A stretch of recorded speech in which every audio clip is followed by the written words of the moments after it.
नमस्कार, पल्लवी रेसिपीजमध्ये सर्वांचे खूप खूप स्वागत। आज आपण मार्केटसारखा खमण ढोकळा घरी बनवणार आहोत, तेही 15 मिनिटांमध्ये।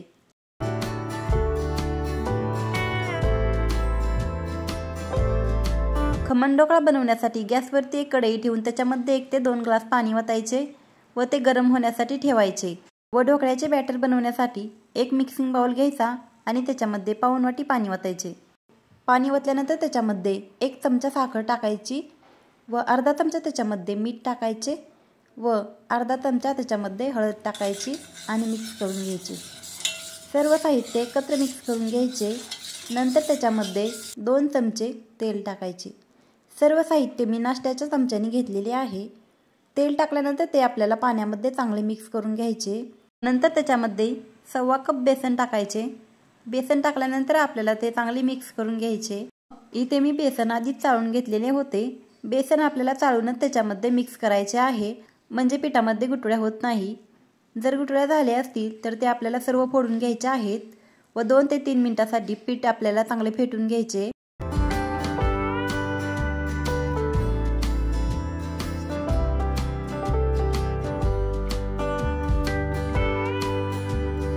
इथे आपले ढोकळ्याचे पीठ चांगले फेटून झालेले आहे।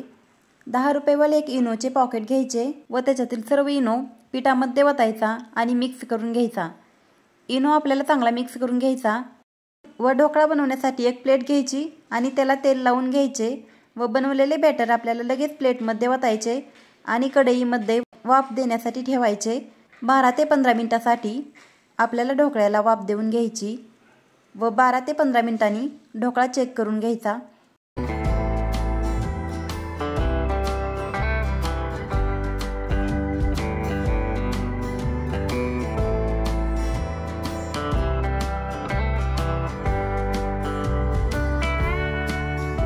इथे आपला ढोकळा बनेपर्यंत आपण तडक्याची तयारी करून घेऊ। गॅसवरती एक पॅन ठेवून त्याच्यामध्ये 1.5 चमचे तेल वतायचे। तेल गरम झाल्यानंतर त्याच्यामध्ये 1.5 चमचा मोहरी टाकायची व मोहरी तडतडली की त्याच्यामध्ये कढीपत्ता टाकायचा। कढीपत्ता तडतडल्यानंतर त्याच्यामध्ये 4 कट केलेल्या हिरव्या मिरच्या टाकायच्या। हिरव्या मिरच्या मी आधीच धुवून कट करून ठेवलेल्या होत्या। मिरच्या टाकल्यानंतर थोड्याशा तेलामध्ये परतून घ्यायच्या व मिरच्या परतून घेतल्यानंतर त्याच्यामध्ये आपल्याला पाणी वतायचे। इथे मी 1 वाटी भरून पाणी वतलेले आहे। पाणी वतल्यानंतर त्याच्यामध्ये 2 चमचे साखर, अर्धा चमचा मीठ, 1 लिंबाचा रस वतायचा आणि मिक्स करून घ्यायचा। इथे मी साखर 2 चमचे टाकलेली आहे।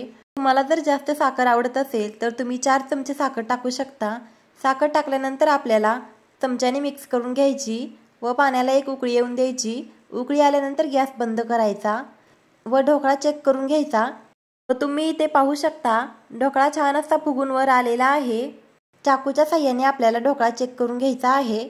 चाकूला थोडेही ढोकळ्याचे बॅटर लागत नाही, याचाच अर्थ आपला ढोकळा चांगला शिजलेला आहे। गॅस बंद करायचा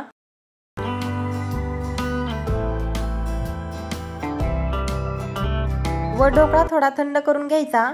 थंड झाल्यानंतर चाकूच्या साहाय्याने कढईने आपल्याला ढोकळ्याच्या प्लेटपासून ढोकळा वेगळा करून घ्यायचा व एका ताटामध्ये वतायचा। ताटामध्ये वतल्यानंतर आपल्याला ढोकळा कट करून घ्यायचा।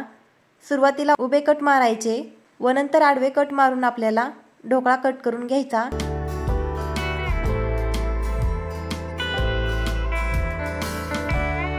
व इथे आपला ढोकळा कट करून तयार झालेला आहे।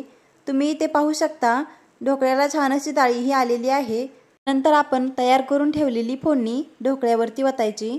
सर्व ढोकळ्यावरती आपल्याला फोडणी वतून घ्यायची, म्हणजे ढोकळ्याची चव अजून वाढते। तुम्ही इथे पाहू शकता आपला छान असा खमण ढोकळा बनवून तयार झालेला आहे। त्याला जाळीही छान आलेली आहे व तुम्ही एकदा अशा प्रकारे ढोकळा बनवून पहा व कसा झाला ते कमेंट करून नक्की सांगा।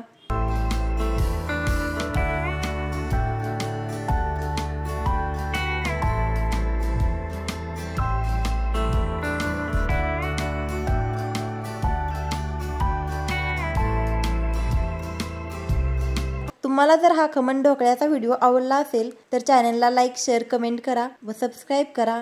धन्यवाद।